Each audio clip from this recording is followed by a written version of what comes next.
The Hangover Part 3 is the quote-unquote conclusion to the Hangover trilogy. Well, let me tell you something.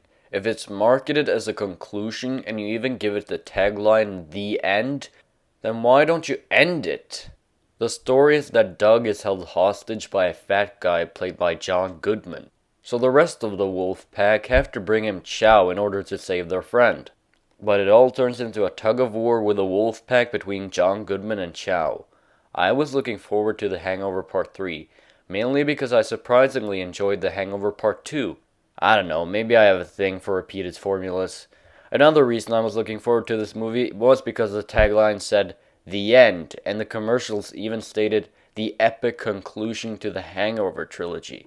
I always like when series end, because I always look for satisfying conclusions. Hell, Toy Story 3 is one of my favorite movies. Yeah, I have a thing for conclusions. However, The Hangover Part 3 is nothing of what I expected. I hoped it would end. It doesn't. There is no conclusion in this movie. And don't worry, this is not spoiling anything. This is just a fair warning for those whose expectations are high. This is by no means an epic conclusion to the saga, leaving you satisfied with thinking, man, we had a great run. Now that I've gotten that out of the way, let's talk about the good stuff. First off, Hangover Part 3 is pretty funny. However, it is not as funny as the previous movies because of two reasons. One is that there is no hangover in the movie. Two is that it's more of an action thriller rather than a comedy. Now don't worry, it's still pretty funny. But it's more like those buddy cop movies where there's an equal amount of action and comedy. The best example I can think of is Beverly Hills Cop. However, the biggest problem with The Hangover Part 3 is just that it's so incredibly bland and uninteresting. It doesn't leave you with any thoughts about it, really.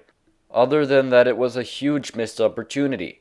There is a pretty touching scene during the last half of the movie, but I won't say anything about it, other than it was probably the only time it lived up to the name, the epic conclusion of the Hangover trilogy. It took the series in a nice full circle, but nothing significant or anything. It doesn't qualify either way. Overall, The Hangover Part 3 is a fun movie to watch if you don't have anything else to do.